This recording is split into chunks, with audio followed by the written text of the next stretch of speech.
ঘরে থাকা সামান্য কিছু উপকরণ দিয়ে বানিয়ে ফেললাম এই ক্ষীর। যারা মিষ্টি খেতে ভালোবাসো বা যারা মিষ্টি খেতে ভালোবাসো না তারাও কিন্তু চেটেপুটে খাবে যদি এইভাবে বানাও। চলো দেখে নাও আমি এটা কি করে বানাচ্ছি। দেখো, কড়াই বসিয়ে দিয়েছি আমি গ্যাসের ওপর। কড়াইটা যখন গরম হয়ে যাবে ওর মধ্যে দিয়ে দেবো 1 চামচ মতন ঘি। ঘিটা পুরোটা গলে গেলে ওর মধ্যে আমি দিয়ে দিলাম সিমুই।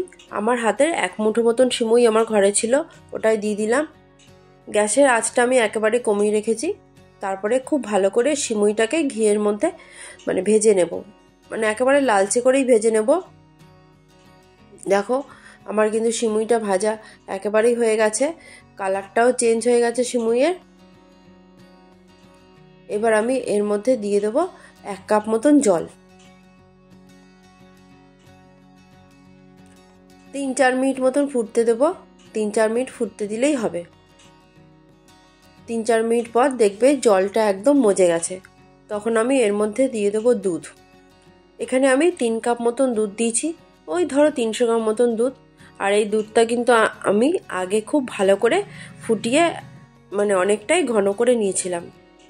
আর তার মধ্যে থেকে আর একটুখানি দুধ, 1 কাপ মতন দুধ আমি রেখে দিয়েছিলাম। মোট 4 কাপ দুধ আমি এখানে ইউজ করব। 3 কাপ দুধ দিয়েছি, দিয়ে খুব ভালো করে নাড়াবো চাড়াবো। আর নাড়াতে নাড়াতে কিন্তু দুধটা আরও একটু ঘন হয়ে যাবে, আরও বেশি ঘন হয়ে যাবে আর কি। এটা কিন্তু ফুটতে শুরু করে দিয়েছে। এবার আমি এর মধ্যে দিয়ে দেবো কাজু কিশমিশ, সামান্যই কাজু কিশমিশ দিয়েছি। দিয়ে আবার খুব ভালো করে নাড়াতে চাড়াতে থাকবো।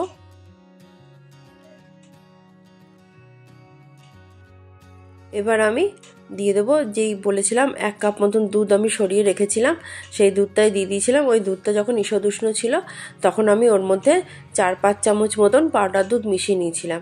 এইভাবে করলে না খুব ভালো, দুধটা খুব ভালো ঘন হয়।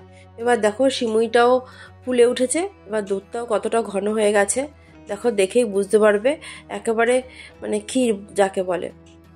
দেখো কত সুন্দর ঘন হয়ে গেছে, আর সাইড দিয়ে কত সুন্দর সরও পড়েছে। তোমাদের ভালো লাগলে লাইক করবে, শেয়ার করবে, কমেন্ট করবে আর সাবস্ক্রাইব করবে। আর বাড়িতে অবশ্যই এইভাবে বানাবে, দেখবে খেতে জাস্ট ফাটাফাটি হয়। আবারও আমি খুব ভালো করে নাড়িয়ে চাড়িয়ে দেব। এবার আমি এর মধ্যে দিয়ে দেব খেজুরের গুড়। এখন তো খেজুরের গুড়ের সময়, সেই কারণেই আমি খেজুরের গুড় দিয়েছি। মিষ্টিটা তোমরা নিজেরা বুঝে দেবে। আর খেজুরের গুড় দিলে কিন্তু খেজুরের গুড় দিয়ে করলে এটা কিন্তু খেতে খুবই ভালো হয়। তোমরা চাইলে চিনি দিয়েও করতে পারো। দেখো এটা কিন্তু নরম হয়ে গেছে, অনেকটাই ঘন হয়ে গেছে। আর একটু নাড়াচাড়া করে আর একটু পরে 2-3 মিনিট নাড়াচাড়া করার পর আমি কিন্তু গ্যাসের আঁচটা বন্ধ করে দেবো। এরপর সামান্য একটু নুন দিলাম, কারণ মিষ্টি জিনিস বানালে না নুন দিলে ভালো লাগে খেতে। ব্যাস গ্যাসের আঁচটা বন্ধ করে দিয়েছি। ঠান্ডা হয়ে গেলে ঠিক এরকম দেখতে লাগবে। ব্যাস রেডি।